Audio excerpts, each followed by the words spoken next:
సుబ్బు గారు మీరు క్లారిటీ ఇవ్వాలి సార్. అంటే ఇప్పుడు ప్రమోట్ చేసిన వారిపైన తిప్పలు తప్పవా?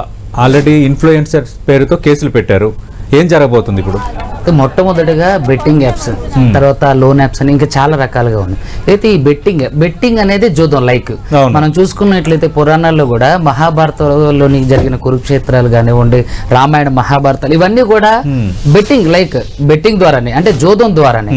జోదం అనేది చట్ట వ్యతిరేకమైన కార్యక్రమం. మీరు చూసుకున్నట్లయితే దాన్ని ఎవరు కూడా సమర్థించరు.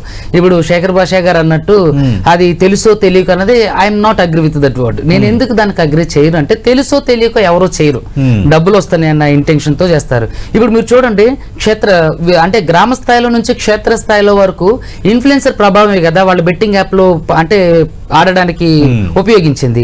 సో ఇప్పుడు మనం చూసుకున్నట్లయితే ఒక స్టోర్ రూమ్కి వెళ్ళాం, మనం ఒక వాణిజ్య ప్రకటన ఉన్నటువంటి ప్రోడక్ట్ ని తీసుకుంటామా, వాణిజ్య ప్రకటన లేనటువంటి ప్రోడక్ట్ ని తీసుకుంటామా? వాణిజ్య ప్రకటన ఉన్నదాన్ని మనం ఎక్కువగా రిజిస్టర్ చేసుకుంటాం మన మైండ్ లో. సో అలా ఉన్నదాన్నే మనం చూస్ చేసుకుంటాం. వాణిజ్య ప్రకటన లేనట్టు చూస్ చేసి అది ఎంత మంచిదైనప్పుడు. అలాగే ఇప్పుడు ఎవరైతే ఈ రకరకాల చోటా మోటా ఇన్ఫ్లుయెన్సర్స్ ఉన్నారు, తర్వాత చిన్న సన్నకారు అంటే చిన్న స్థాయి సెలబ్రిటీస్ ఉన్నారో, పెద్దవాళ్ళ దగ్గర నుంచి కూడా వాళ్ళు ప్రమోట్ చేయడం ద్వారా మాత్రమే ఎక్కువగా జనాలలోకి వెళ్తుంది, రీచ్ ఎక్కువ అవుతుంది, అది గ్రామ స్థాయిలో ఉన్నటువంటి విద్యార్థితో సహా. సో దీన్ని నేను దాన్ని ఒప్పుకోను అన్నట్టు. అంటే తెలుసో తెలియక ఎవరో చేయరు, తెలిసే చేస్తారు. ఇక్కడ నాకు తెలిసినంత వరకు ఎవరైతే ఈ బెట్టింగ్ ప్రమోటర్స్ ఉన్నారో వీళ్ళ ద్వారా మాత్రమే, అంటే వీళ్ళు ఎక్కువగా దానికి ప్రచారం కల్పించడం ద్వారా మాత్రమే ఎక్కువ మంది నష్టపోవడానికి అవకాశం ఉంది. చూడండి, ఒకే సంవత్సరంలో తెలంగాణలో 1000 మంది చనిపోవడం అంటే it's not a small issue. ఇది అసలు ఒక నేషనల్ ఇష్యూ ఇది. సో ఆర్థిక మాన్యంలో కొట్టుమాట్లాడుతున్నటువంటి భారతదేశంలో ఇది ఒక అంటే ఎకనామికల్ స్కామ్ లైక్. సో కాబట్టి దీన్ని నేను ఎట్టి పరిస్థితుల్లోనూ ఒప్పుకోను. వాళ్ళు తెలుసో తెలియక అన్నదే వాళ్ళకి ఖచ్చితంగా తెలిసే, వాళ్ళ లాభార్జన కోసం, వాళ్ళ ఆర్థిక స్వప్రయోజనం కోసం, వాళ్ళు అంటే ఎకనామికల్ గా స్టేబుల్ గా ఉండడం కోసం ఎంతటి దిగజారుడు స్వభావానికైనా దిగి ఇలాంటివి ప్రమోట్ చేసి, అంటే నేను ఇన్ఫ్లుయెన్సర్స్ ని, సో ఈ గ్రామ స్థాయిలో ఉన్న వాళ్ళతో పాటుగా ఇందులో మోసపోయి వాళ్ళ జీవితాలు రోడ్డును పడడానికి కారణం అవుతున్నాయి. అయితే మొట్టమొదటిగా నేను కొన్ని విషయాలు చెప్పిన తర్వాత దీనికి ఒక కంక్లూజన్ అనేది చెప్తానండి. ఇందాక మన శేఖర్ భాషా గారు అన్నట్టు ఇద్దరిది తప్పు అని అంటే మళ్ళీ దాంట్లో కూడా కొంత వీళ్ళు ఈజీ మనీ కోసం చేస్తున్నారు, మరి వాళ్ళు కూడా ఈజీగా మనీ చేస్తున్నప్పుడు ఇద్దరు ఒకటి కాకుండా ఎలా ఉంటారనేది నేనేం చెప్తున్నానంటే, ఇప్పుడున్నటువంటి బెట్టింగ్ యాప్స్ లో పార్టిసిపేట్ చేసే వాళ్ళందరూ కూడా చిన్న సన్నకారు రైతులు, చిరు వ్యాపారులు, నిరుద్యోగులు, విద్యార్థులు. మీరు మొట్టమొదటిగా చూసుకుంటే వీళ్ళే ప్రధానంగా ఉంటారు. వీళ్ళకి ఏంటంటే డబ్బు ముఖ్యం. సో వీళ్ళు డబ్బు ఎలా వస్తుంది అన్న దాని గురించి ఆలోచన, సరే అది ఈజీ మనీయా ఇంకోట పక్కకు పెడితే ఏదో వాళ్ళ అవసరాల నిమిత్తం ఏదైనా కొంత డబ్బులు సంపాదించుకోవాలి. సో కష్టపడడానికి వాళ్ళకి కష్టపడే సోర్సెస్ ఉన్నా వాళ్ళకి దారి అంటే ఒక ఉపాధి కల్పన లేదు కాబట్టి సో వాళ్ళు ఇలాంటి దాంట్లోకి రావచ్చు. సో ఇది ఆశ, కానీ వీళ్ళది అవకాశం. ఇప్పుడు ప్రమోటర్స్ ఎవరిదైతే వీళ్ళది అవకాశం. అరే వచ్చిన డబ్బుని మీరు చూసుకున్నట్లయితే ఒక సోషల్ ఇన్ఫ్లుయెన్సర్ అంటాడు, మేము కాకపోతే ఇంకొకరు చేసుకుంటారు, ఆ డబ్బులు వాళ్ళే తీసుకుంటారు. అంటే ఈ రోజు సరే నువ్వు చేసిన దానికి నువ్వు అనుభవిస్తావు, అది పక్కకు పెడితే నువ్వు కాకుండా వేరే వాళ్ళు చేస్తే ఈ రోజు నువ్వు ఈ పెద్ద అంటే ఈ ప్రమాదం నుంచి తప్పించుకుని ఉండేవాడు కదా. నువ్వు ఈ రోజు చేస్తున్నా, నేను చేయట్లేదు, వేరే వాళ్ళు చేస్తే వాళ్ళకే వస్తాయి అంటే నువ్వు చేయడం వేరు, వాళ్ళు చేయడం వేరు. ఇప్పుడు నువ్వు చేయడం అయినా సరే మనుషుల్ని ఇన్ఫ్లుయెన్స్ చేయడమే కదా. అంటే దీంట్లో పెట్టుబడులు పెట్టండి, లేదంటే ఈ బెట్టింగ్ యాప్ ని మీరు యూజ్ చేయండి, దీంట్లో డబ్బులు పెట్టండి. ఒక సోషల్ ఇన్ఫ్లుయెన్సర్ పెడతాను, నేను మొబైల్ కొనుక్కోవడానికి వెళ్ళా, నా దగ్గర 90,000 ఉన్నాయి, మళ్ళీ నాకు డబ్బులు ఇన్స్టెంట్ గా కావాలి, చూడండి నేను దీంట్లో ఆడా నాకు ₹1,00,000 వచ్చానండి. నిజంగా ₹1,00,000 అసలు బెట్టింగ్ అంటేనే జోదం, ఆ జోదం అంటేనే పెట్టుబడి, దాంట్లో తిరిగి వచ్చేది ఏమి ఉండదు, మొత్తం పోవడం తప్ప. చూస్తే ఇందులో ఎంటైర్ ఈ సినారియోలో నాట్ ఓన్లీ లోన్ యాప్స్ ఇంకా రకరకాలుగా ఉన్నాయి. అమ్మాయిలు కూడా రకరకాల న్యూడ్ కాల్స్ చేసి డబ్బులు వసూలు చేసి వాళ్ళు నంబర్ ఆఫ్ నమోదవుతున్నాయి. ఇవన్నీ ఏంటంటే ఇవన్నీ ఒక ఎత్తు. సో ఈ బెట్టింగ్ యాప్స్ అనేది డైరెక్ట్ గా ప్రమోట్ చేస్తున్నారు. ఇందాక శేఖర్ భాషా గారు అన్నట్టుగా డ్రీమ్11 నిజంగానే అలా అయితే BCCI డైరెక్టర్ కూడా కేసు ఫైల్ చేయాల్సిందే. కానీ దానికి డ్రీమ్11 మొన్న జరిగిన T20 వరల్డ్ కప్ కి స్పాన్సర్షిప్ అదే కొన్నిట్లకి ఏం జరుగుతుందంటే అండి, మీరు చూసుకున్నట్లయితే ఈ డ్రీమ్11 లాంటివి కొన్ని ప్రముఖమైనటువంటి బెట్టింగ్ యాప్స్ ఏంటంటే గవర్నమెంట్ ఆథరైజ్డ్. సో వాటి నుంచి గవర్నమెంట్ కి GST వెళ్తుంది, దాంట్లో ఫ్రాడ్ జరగటం ఏమి ఉండదు.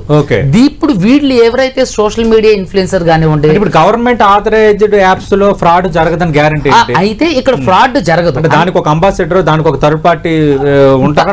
థర్డ్ పార్టీ ఏమి ఉండదండి, అది డైరెక్ట్ గా యాపే. దాంట్లో ఏంటంటే ఇప్పుడు మనం ఒక తిరునాళ్ళకో జాతరకో వెళ్ళాం, అక్కడ మీరు చూసుకున్నట్లయితే చాలా మంది ఏం చేస్తారంటే ఆ జాతరలో చాలా వరకు అప్లై ఇట్లా ఇస్తుంటుంటారు అన్నట్టు, రెడ్ అండ్ బ్లాక్ పెడుతుంటారు, దాంట్లో కాయరాజా కాయని ఏదో సమ్ ఇట్లా పెడుతూ ఇట్లా మారుస్తూ ఉంటారు. సో దాంట్లో మీరు చూసుకున్నట్లయితే ఎండ్ ఆఫ్ ద ఆ రోజు ఈ ఇంటికి వెళ్ళేసరికి ఎవరి దగ్గర డబ్బులు ఉంటాయి? ఎవడైతే గేమ్ ఆ బ్లాక్ అండ్ రెడ్ గేమ్ నిర్వహిస్తాడో వాడి దగ్గర ఉంటాయి. ఇక్కడ ఇటువైపు కాసేవాడి దగ్గర ఉండదు, ఇటువైపు కాసేవాడి దగ్గర ఉండదు. అలాగే బెట్టింగ్ యాప్స్ కూడా 100 రూపాయలు ఇస్తే 1000 రూపాయలు వస్తాయని, 1000 రూపాయలు ఇస్తే 2000 వస్తాయని, 2000 ఇస్తే 1,00,000 రూపాయలు వస్తాయని ఇట్లా పెడుతుంటారు. చివరికి 1,00,000 రూపాయలు వస్తున్నాయి కదా అని చెప్పి తీసుకొని ఒక 10 లక్షలు పెడితే వెంటనే క్షౌరం చేసేస్తారు. ఇవి ఏంటంటే మీరు ఒకటి నాకు క్లారిటీ ఇవ్వాలి. అంటే మేమందరం రియలైజ్ అయ్యాము ఈ విధంగా చేయటం తప్పు అని రియలైజ్ అయ్యాము, మేమందరం ఒక డెసిషన్కి వచ్చాము ఇక్కడ నుంచి అలాంటివి ప్రమోట్ చేయకూడదని శేఖర్ భాష గారు అంటున్నారు. మరి రేపొద్దున్న కోర్టుల ముందు అది నిలబడదండి, 100కి 200% నిలబడదు. తప్పు తెలుసుకున్నారు కదా. ఇప్పుడు అక్కడ వరకు ఎందుకండి, నిర్భయ కేసులో కూడా మీరు చూసుకున్నట్లయితే వాళ్ళు ఎంత దారుణంగా వ్యవహరించారో మీరు చూసారు. వాళ్ళు చివరికి రాష్ట్రపతి దగ్గర కూడా క్షమాభిక్షకి వెళ్ళారు, కానీ దానికి వాళ్ళు ఒప్పుకోలేదు. అంటే తప్పు చేసిన తర్వాత మేము రియలైజ్ అయ్యాము అని అంటే ప్రతి ఒక్క అంటే అక్యూజర్ చెప్పే మాట అదే. ఇప్పుడు నేనున్నానండి, మీకు అంటే ఈ సభాముఖంగా నేను చెప్పేది ఏంటంటే ఒక టీచర్, ఒక గవర్నమెంట్ టీచర్ తన అకౌంట్ లో 7 lakhs ఉన్నాయి. ఆ అకౌంట్ నంబర్, ఫోన్ నంబరు అతను కుమారుడికి ఇచ్చిన ఫోన్ నంబర్ తో లింక్ అయి ఉంది. దాంట్లో నుంచి తిను ఈ బెట్టింగ్ యాప్స్ లో ఎవరైతే ఈ హర్ష సాయి అనే ఒక ఎవరైతే ఉన్నాడో ఒక అక్యూజర్, అతను ప్రమోట్ చేసి ఒక యూట్యూబర్ తను ప్రమోట్ చేసిన యాప్ లో పెట్టి దాదాపుగా తన శాలరీ అకౌంట్ నుంచి ఆ సేవింగ్ చేసుకున్న 6 లక్షల రూపాయలు పోగొట్టుకున్నారు. ఇంకొక ఆయన ఖత్తర్ లో పనిచేస్తారు, రీసెంట్ గా నా దగ్గరకు వచ్చిన కేసు, ఖత్తర్ లో పనిచేస్తారు. ఆయన దాదాపుగా ఒక 20 lakhs వరకు ఒక ఫిక్స్ అంటే ఒక అకౌంట్ లో పెట్టుకున్నారు. తన దగ్గర నుంచి రెగ్యులర్ వచ్చాము, అది వాళ్ళ పాపకి ఇచ్చారు. వాళ్ళ పాప కూడా ఇందులో ఒక అంటే టీవీ యాంకర్ ఆవిడిచ్చిన దాంట్లో పెట్టేసి దాదాపుగా 20 లక్షల రూపాయలు ఖాళీ చేశారు. ఎంతో మంది రోడ్డు మీద పడి ఏడుస్తున్నారండి. నా దగ్గరకు వచ్చి మొన్న ఏడుస్తుంటే నేను అదే చెప్పామ్మా, దీనికి నిర్దిష్టమైన చట్టం లేదు, గేమింగ్ యాక్ట్ కిందకే వస్తాయి. సో ఈ యాప్స్ మీద, ఈ బెట్టింగ్ యాప్స్ నిర్దిష్టమైన చట్టం లేదు, గేమింగ్ యాక్ట్ కిందకే వస్తాయి. కాబట్టి మీరు దయచేసి పోలీస్ స్టేషన్ కి వెళ్ళండి అంటే అక్కడికి వెళ్తే కొన్ని పోలీస్ స్టేషన్లలో వీటి మీద మేమే యాక్షన్ తీసుకోలేమన్నారట. సో అది జరిగిన తర్వాత ఈ బెట్టింగ్ యాప్స్ మీద సిపి సజ్జనర్ గారు అంటే నిర్ణయం తీసుకోవటం, ఆయన సూచన మేరకు పంజాగుట్ట పోలీస్ స్టేషన్ లో కేసులు అవడం, ఇది శుభ పరిణామం. నిజంగా ఆయన మెచ్చుకోవాలి. ఏదైనా ఒక నిర్దిష్టమైన చట్టం లేనటువంటి ఒక బెట్టింగ్ యాప్స్ ఇలా పుట్టగొడుగులాగా పుట్టుకు రావడానికి కారణం కూడా ఒక నిర్దిష్టమైన చట్టం లేకపోవడం ద్వారా మాత్రమే ఇలా జరిగింది అంటాడు. సో వీటన్నిటిని గేమింగ్ యాక్ట్ కిందకి తీసుకోవాలి.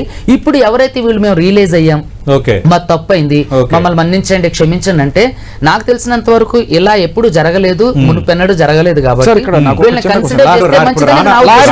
అదే నేను అంటున్నా. నేను కూడా ఈ సభాముఖంగా నేను అంటే గౌరవ కోర్టు వారిని కూడా కోరుకునేది ఏంటంటే, ఇలాంటి సందర్భం మునుపెన్నడూ జరగలేదు, మునుపెన్నడూ ఎలాంటి ఒక సందర్భాన్ని మనం ఫేస్ చేయలేదు. కాబట్టి మొదటి తప్పుగా భావించి వీళ్ళందరికీ కూడా అంటే ఫైన్ రూపంలో వేసి దీని మీద ఇప్పుడు చూడండి, ఒక చట్టం అనేది రూపొందించి లేదంటే ఒక ఆర్డినెన్స్ అనేది తీసుకొచ్చి లేదంటే ఒక జీవోను తీసుకొచ్చి దీని మీద అంటే ఉక్కుపాదం, ఇప్పుడు మనం సే నో డ్రగ్స్ అని ఏ విధంగా అయితే అంటున్నాం, say no use betting apps అనే ఒక నినాదం తీసుకొచ్చి దాని మీద ఒక నిర్దిష్టమైన ప్రమాణాలు కలిగినటువంటి ఒక మెమోరాండం ఏదైనా ఇచ్చి దాన్ని క్లోజ్ చేయ, దీని మీద ఒక ఉక్కుపాదం మోపడం మంచిది అనేది నా ఉద్దేశం. మొదటి తప్పుగా వీళ్ళు భావించి ఫైన్ తోను తర్వాత ఇది కంటిన్యూ మళ్ళీ ఇంకొకసారి జరిగితే సీరియస్ యాక్షన్. ఇప్పుడు శేఖర్ భాష గారు మీ చేతిలో ఎఫ్ఐఆర్ కాపీ ఉంది కదా, ఇప్పుడు అందులో ఏ సెక్షన్ల కింద కేసులు నమోదయ్యాయి, వాటి తీవ్రత ఏంటి ఒకసారి ఏమండి? ఇప్పుడు మనం చూసుకున్నట్లయితే సెక్షన్ 318 సబ్ క్లాస్ 4 ఉంది, తర్వాత 112 రెడ్ విత్ 49 బిఎన్ఎస్, సెక్షన్ 3 మళ్ళీ సెక్షన్ 3 సబ్ క్లాస్ ఏ ఉంది, తర్వాత అంటే 66 ఇలా ఈ సెక్షన్స్ అన్ని కూడా ఏంటంటే నాన్ కాగ్నైజబుల్ అఫెన్స్ కిందకే వస్తాయి. సో నాన్ కాగ్నైజబుల్ అఫెన్స్ ఏంటంటే 7 సంవత్సరాల లోపు అన్నాయండి. కాగ్నైజబుల్ అఫెన్స్ అంటే తీవ్రత కలిగిన నేరాలు 7 సంవత్సరాల కేబు. సో వీటన్నిటిలో నాకు తెలిసినంత వరకు వీటిలో అంటే వీలైనంత వరకు పోలీసులకు సహకరించినట్లయితే ఖచ్చితంగా 41A CRPC నోటీస్ ఇచ్చి వాళ్ళ నుంచి వివరణ తీసుకొని ఒకవేళ ఇది rarest of the rare case కిందనే చూసుకోవాలి. ఎందుకంటే సినిమా సెలబ్రిటీలు ఇందులో ఇన్వాల్వ్ అయి ఉన్నారు కాబట్టి rarest of the rare case కిందగానే తీసుకోవచ్చు. అయితే దీన్ని పోలీసులు దీంట్లో గాఢత ఉందని గట్లా ఇది గుర్తిస్తే దీన్ని ఖచ్చితంగా బెయిల్ ద్వారా మాత్రమే వీళ్ళు బయటకు రావడానికి అవకాశం ఉంది. మోస్ట్ ప్రాబబ్లీ దీంట్లో అన్ని కూడా నాన్ కాగ్నైజబుల్ అఫెన్సెస్ ఉన్నాయి కాబట్టి దీంట్లో వీళ్ళు పోలీసులకు సహకరించినట్లయితే వాళ్ళు పిలిచినప్పుడు అంటే ఇన్వెస్టిగేషన్ కి ఎవరైతే ఐఓ ఉంటారో ఇన్వెస్టిగేషన్ ఆఫీసర్ వాళ్ళకి సహకరించినట్లయితే వాళ్ళు కూడా వీళ్ళు నమ్మినట్లయితే ఖచ్చితంగా వీళ్ళకి 41A ఇవ్వడానికి అవకాశం ఉంది. ఎవరైతే పోలీసులు పిలిచినప్పుడు ఎంక్వైరీకి వెళ్లకుండా ఐఓ ఎవరైతే ఉంటారో లేదంటే SHO ఎవరైతే స్టేషన్ హౌస్ ఆఫీసర్ ఎవరైతే ఉంటారో వాళ్ళకి సహకరించినట్లయితే ఖచ్చితంగా వీళ్ళని అరెస్ట్ చేసి జైల్లో వేడి ఉంటుంది. నాకు తెలిసినంత వరకు ఈ కేసు ఈ నిర్దిష్ట ప్రమాణాలు ఉన్నటువంటి ఈ కేసులో ఇది ఒక ప్రత్యేకంగా ఇప్పుడు మునుపెన్నడూ ఇలాంటి ఒక కేసు రాలేదు, ఇంత ప్రాచుర్యం పొందలేదు. ఒక బెట్టింగ్ యాప్ మీద ఇలాంటి కేసులు రావడం అనేది ఫస్ట్ టైం కాబట్టి దయచేసి ఇప్పుడు ఇందులో ఎవరైతే ఈ లిస్ట్ లో ఉన్న వ్యక్తులు ఎవరైతే ఉన్నారో వీళ్ళందరూ మీ ఐఓ దగ్గర అంటే ఇన్వెస్టిగేషన్ ఆఫీసర్ల దగ్గర లేదంటే పోలీస్ స్టేషన్ లో ఏదైతే మిమ్మల్ని పిలుస్తారో అక్కడ అటెండ్ అయ్యి మీ వే ఆఫ్ వెర్షన్ ని తెలియజేసి తర్వాత మీ అప్పీల్ జడ్జి గారికి తెలియజేసి అయితే అవుట్ ఆఫ్ కోర్ట్ సెటిల్మెంట్ అనేది నాకు తెలిసినంత వరకు మీరు చూస్తే ప్రతి 3 నెలలకు ఒకసారి ఈ మనకి లోక్ అదాలత్ వస్తుంటది. అంటే దాని ముఖ్య ఉద్దేశం ఏంటంటే రాజీ మార్గమే రాజమార్గం. సో ప్రతి దానికి కూడా అవుట్ ఆఫ్ కోర్ట్ సెటిల్మెంట్ అనేది ఉంటుంది. దాని ఆర్బిట్రేషన్ అని పిలుస్తుంటారు. సో ఆర్బిట్రేషన్ అనేది చేయడం ద్వారా కూడా బాధితులకు న్యాయం చేయవచ్చు. కాకపోతే ఈ ప్రత్యేక కేసులో నాకు తెలిసినంత వరకు SHO గానే ఉండే సుబ్బు గారు నా డౌట్ ఏంటంటే ఇప్పుడు ఇందాక ప్రస్తావించారు శేఖర్ భాషా గారు అంటే స్పెసిఫిక్ గా ఈ యాప్ చూసి ఈయన చెప్పడం వల్ల ఎఫెక్ట్ అయ్యారు మా బంధువు నేను ఎఫెక్ట్ అయ్యామని చెప్పడం అనేది ఒక ఎత్తు. రెండోది సాధారణంగా పబ్లిక్ దీనివల్ల న్యూసెన్స్ క్రియేట్ గురవుతున్నారు ఇబ్బంది పడుతున్నారని ఎవరైనా సిటిజన్ ఆఫ్ ఇండియా నేనైనా కంప్లైంట్ చేయొచ్చు, అదొక వెర్షన్. నేనంటుంది ఏంటంటే నిజంగా ఒకవేళ ఈ యాప్ చూసి దానివల్లే ఇన్ఫ్లుయెన్స్ అయ్యి సూసైడ్ చేసుకోవటమో లేదంటే నష్టపోయామన్న దాని ఒక స్పెసిఫిక్ కేస్ స్టడీ గట్ట ఉంటే అప్పుడు ఏ విధంగా ఉంటుంది శిక్షలు కానీ లేదంటే లా ఆఫ్ కోర్స్? ఇప్పుడు మీరు చూసుకున్నట్లయితే ఖచ్చితంగా దీంట్లో అంటే పంజగుట్టలో అయినటువంటి FIR లో ఏముందంటే దీని వల్లనే చనిపోయారని స్పెసిఫిక్ గా మెన్షన్ చేసినవి కూడా ఉన్నాయి. సో నాకు తెలిసినంత వరకు ఇది మీరు చెప్పిన విధంగానైనా సరే లేదంటే అయితే మీరు చెప్పిన దాంట్లో కంటే కూడా ఇప్పుడు దీని వల్లనే ఈయన చనిపోయారు అని స్పెసిఫిక్ గా వీళ్ళు కంప్లైంట్ చేసినట్లయితే ఖచ్చితంగా అది నాన్ కాగ్నైజబుల్ అఫెన్స్ కిందకి తీసుకోవచ్చు. అంటే ఇండైరెక్ట్ గా ఒక వ్యక్తి చావుకి మనం కారణం అవుతున్నాం. సో అలా ఉన్నట్లయితే అయితే ముఖ్యంగా మనం చెప్పుకోవాల్సింది ఏంటంటే ఒక బెట్టింగ్ యాప్ మీద నిర్దిష్టమైన చట్టం లేదు. ఇది నేను మీకు క్లియర్ కట్ ముందు దాని డిస్కషన్ జరుగుతుంది అది రావాలి. రెండోది ఏంటంటే ఇప్పుడు ఈ FIR కూడా మనకు ఏదైతే ఉన్నాయో గేమింగ్ యాక్ట్స్ మీద ఉన్నవి PD యాక్ట్ కి సంబంధించి అంటే పెట్టి కేసులకు సంబంధించి ఉన్నవి తప్ప నాన్ కాగ్నైజబుల్ అఫెన్సెస్ తప్ప కాగ్నైజబుల్ అఫెన్సెస్ ఎవరూ లేవు.